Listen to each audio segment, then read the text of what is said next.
Gente, mês de maio, reta final para a declaração do imposto de renda pessoa física, e eu quero conversar com vocês hoje sobre isenção de imposto de renda por doença grave.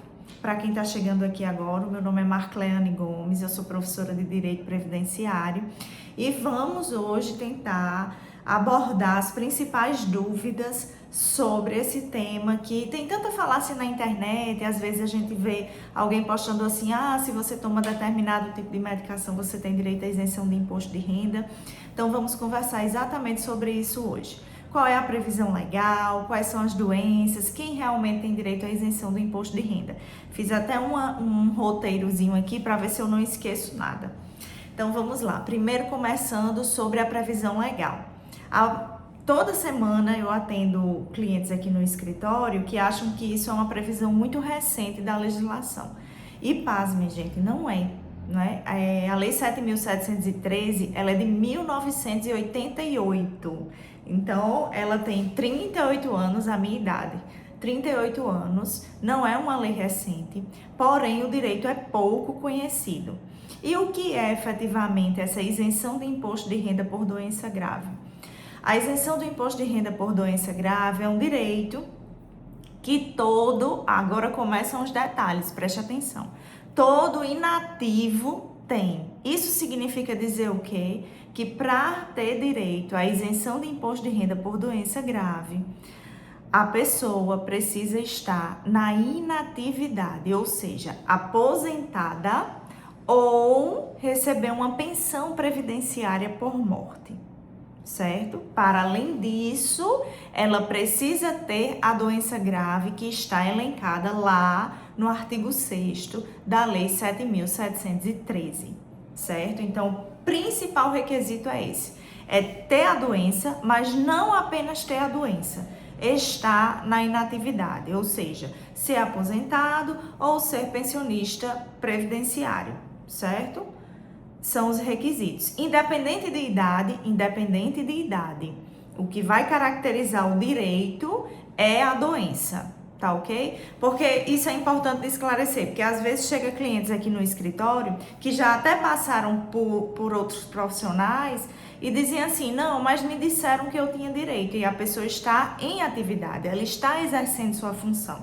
Então, nesse caso, por mais que ela tenha a doença, pode ser um câncer terminal, né? Pode ser um câncer terminal. Câncer é uma das doenças, como nós vamos ver, que dá direito à isenção do imposto de renda por doença grave. Então, pode ser um câncer terminal, mas se ela estiver trabalhando, se ela não estiver aposentada, ela não tem direito a essa isenção, certo? Então, já acontece muito, com frequência, as pessoas têm essa dúvida. Então, ela só tem direito a partir do momento que ela está aposentada ou recebendo pensão previdenciária por morte.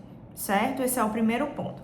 E aí começam a surgir as dúvidas, né? Então, se eu tenho a doença, um exemplo, um câncer qualquer, e estou em atividade, quando que eu vou ter direito? Você vai ter direito a partir do momento que você se aposentar. Então, quando você se aposentar, você vai lá e faz o seu requerimento também de isenção de imposto de renda, porque você já foi acometido da doença. E se eu já for aposentado há bastante tempo, ou há pouco tempo, não importa, e foi acometido da doença agora, então você vai ter direito a partir do momento que você é acometido da doença. E quais são, então, as doenças que dão direito a essa isenção de imposto de renda? É um rol bastante longo, tá? Eu até separei aqui para ler para vocês, porque tem algumas doenças que são menos comuns, então realmente eu não tenho elas todas decoradas, porque tem algumas que a gente lida mais no cotidiano, que são mais frequentes, como câncer, cegueira, cardiopatia grave, e outras que são menos comuns, né? Então, o rol que está lá previsto no artigo 6º da Lei 7.713 são as seguintes doenças. Síndrome da imunodeficiência adquirida, que é a AIDS, né? Então, todo portador de HIV vai ter direito à isenção do imposto de renda por doença grave, desde que ele esteja na inatividade. Alienação mental, cardiopatia grave, cegueira, mesmo monocular, tá? Mesmo cegueira apenas de um olho dá direito à isenção do imposto de renda. certo? Contaminação por radiação, doença de Parkinson, esclerose múltipla, espondiloartrose anquilosante, hanseníase, nefropatia grave, neoplasia maligna, que é o câncer, certo? Paralisia irreversível incapacitante e tuberculose ativa, tá? Essas são as doenças. E aí você vai me dizer, mas eu vi um amigo, uma pessoa conhecida com esquizofrenia e ele conseguiu ter direito à isenção do imposto de renda. Algumas doenças que não estão nesse rol aqui da Lei 7.713, elas podem dar direito, desde que sejam discutidas judicialmente. Porque no caso da esquizofrenia, por exemplo, a gente já tem diversos julgados, né, judiciais, dando direito porque equipara ela à alienação mental, certo? Outra doença também que nós já temos julgados judiciais favoráveis, que não está no rol, artrose grave, que causa incapacidade permanente. Veja que não é artrose por si só, tá? É a artrose em sua forma mais grave que incapacita permanentemente aquela pessoa de exercer suas atividades do dia a dia, tá bom? Então, a gente sempre tem que conseguir essa equiparação com a doença que está ali nesse rol que eu acabei de ler para vocês, certo? Outra dúvida muito frequente, muito comum que chega ao escritório. Doutora Marcleane, eu me aposentei, tive um câncer de tireoide, né? Às vezes eu tô atendendo o cliente e ali na anamnese que a gente faz, né? Nas perguntas iniciais, sempre a gente bota se tem ou já teve alguma doença grave, justamente para verificar essa possibilidade do pedido de isenção do imposto de renda. E aí é comum os clientes dizerem assim, não, eu tive um câncer, mas foi câncer de pele. Ou então eu tive um câncer, mas foi tireoide, né? As pessoas acham que existe tipos específicos de câncer que dão direito à isenção do imposto de renda. E não existe um tipo específico de câncer, qualquer tipo de câncer. Porque a lei, ela não faz nenhuma ressalva, ela diz apenas neoplasia maligna. Então, se você tem a sua biópsia indicando lá o câncer, e se você tem o laudo do médico indicando CID, você tem direito a fazer a sua requisição de imposto de renda. E aí o pessoal chega ao escritório e diga, não, mas foi há muito tempo, faz 10, 15 anos que eu tive esse câncer. O que é que acontece, né? O que é que a gente tem hoje de mais atualizado, de mais atual nesse sentido? Nós temos uma súmula do STJ, que é a súmula 627, que ela diz o seguinte, não precisa a doença ter tido uma recidiva, ou seja, não precisa, no caso do câncer, por exemplo, ele ter retornado. Não precisa ele ser contemporâneo ao pedido. Não precisa você estar com a doença no momento do pedido. Precisa você já ter tido em algum momento. Isso significa dizer o quê? Que pode até ser que o seu pedido seja negado na esfera administrativa. Porque, por exemplo, se você é servidor público e você primeiro dá entrada no seu pedido na esfera administrativa, existe a possibilidade, se o seu câncer é muito antigo, ou seja, muito antigo eu quero dizer o quê? Se faz mais de 5 anos que você teve a doença e não teve recidiva, existe a possibilidade da perícia médica dizer o seguinte, que você está curado, tá? Ou curada, né? Só que para o judiciário, para a justiça, não importa, né? Nós já temos esse tema simulado de que não importa se a doença é atual, não importa se ela teve recidiva. O que importa é você ter tido em algum momento a doença e estar na inatividade. Então, nesses casos em que o cliente, né, o servidor, a servidora, ingressa com um processo administrativo e esse processo é negado, nós, né, assim, qualquer profissional que trabalhe com isso tem condições de avaliar e fazer a ação judicial necessária para que esse direito seja garantido, certo? Então, esses pontos, né? Quem são as pessoas que têm direito? São as pessoas que estão na inatividade. Quais são as doenças que dão direito? determinadas doenças podem ser equiparadas, né? Lembrando sempre que tem que ser as formas graves das doenças, não qualquer esquizofrenia que vai ser equiparada à alienação mental, mas a forma grave da esquizofrenia, aquela que mesmo com o tratamento necessário, a pessoa não consegue seguir com seus atos de vida normalmente. Não toda artrose vai ter direito a isenção do imposto de renda, mas aquela artrose que deixa a pessoa incapaz para exercer as suas atividades do dia a dia, né? No caso dessas doenças que não estão no rol da Lei 7.713. Outra coisa importante, como fazer o requerimento.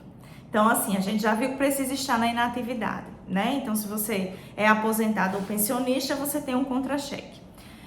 Se você é vinculado ao regime geral de previdência, ou seja, se o seu benefício é pago pelo INSS, você pode fazer o requerimento junto ao INSS, pelo meu INSS, fazer o requerimento administrativo. Nós, em regra, não aconselhamos, porque os processos costumam demorar muito, né? Quem já precisou de uma perícia do INSS sabe do que eu estou falando. Então, não é obrigatório você dar entrada no pedido administrativo para requerer sua isenção de imposto de renda. Você pode recorrer diretamente ao judiciário, tá? Você pode recorrer diretamente ao judiciário com a sua documentação robusta, fundamentada, biópsia, comprovante de cirurgia, se tiver sido o caso, comprovante de tratamento, se tiver tido algum tratamento. Laudo médico do seu médico particular que acompanha a sua situação. O que é mais importante ter nesse laudo médico é o número do CID, certo? Então, com essa documentação e com um profissional capacitado para dar entrada nesse tipo de ação, você já pode requerer diretamente o seu processo judicial. Se você é servidor público da União, por exemplo, é válido você fazer o requerimento administrativo diretamente no seu órgão, tá? Então, você faz o requerimento administrativo lá no órgão que paga o seu benefício previdenciário. Então, vamos imaginar que é um servidor público de uma universidade federal. Então, você vai no Recursos Humanos da universidade para fazer o seu requerimento de isenção de imposto de renda por doença grave, levando toda a documentação que eles vão requerer. Tá certo? Vale a pena. Por quê? No caso do servidor público, vinculado a regime próprio de previdência, diferentemente da pessoa, do segurado vinculado ao INSS, no caso dos servidores, esses processos tramitam com uma certa agilidade, tá? A gente não tem dificuldade em marcar a perícia e dá certo. Se for negado por qualquer razão, vale a pena recorrer judicialmente. Certo? Se for um servidor público ou um pensionista que receba benefício dos institutos estaduais ou municipais, ou seja, no caso dos servidores públicos estaduais ou municipais, também vale a pena fazer o requerimento junto ao seu instituto. Porque, em geral, pelo menos pela nossa experiência aqui do escritório, a gente não costuma encontrar problemas com relação a esses requerimentos administrativos quando se trata de servidor público. Esses processos costumam tramitar de certa forma rápidos, levam ali em torno de 90 a 120 dias, mais ou menos no máximo, e a gente já consegue ter um resultado. E aí reforço novamente o direito judicialmente reconhecido, né? Então, se esse pedido for negado administrativamente, porque, por exemplo, é uma neoplasia, né? É um câncer, e há mais de 5 anos e você não tem recidiva, existe a possibilidade de entrar judicialmente para assegurar esse direito, porque nós já temos súmula, inclusive, falando sobre isso. Como eu falei aqui, a súmula 627 do STJ, tá? Então, para fazer o requerimento administrativo, o segurado, o servidor público, não precisa de advogado. Muitas vezes o cliente chega aqui ao escritório e diz, não, mas eu quero que a senhora faça. Ok, a gente faz. A gente instrui o processo, normalmente acompanha o processo. Mas não é necessário, tá? tá? Você não precisa constituir advogado para fazer o requerimento administrativo.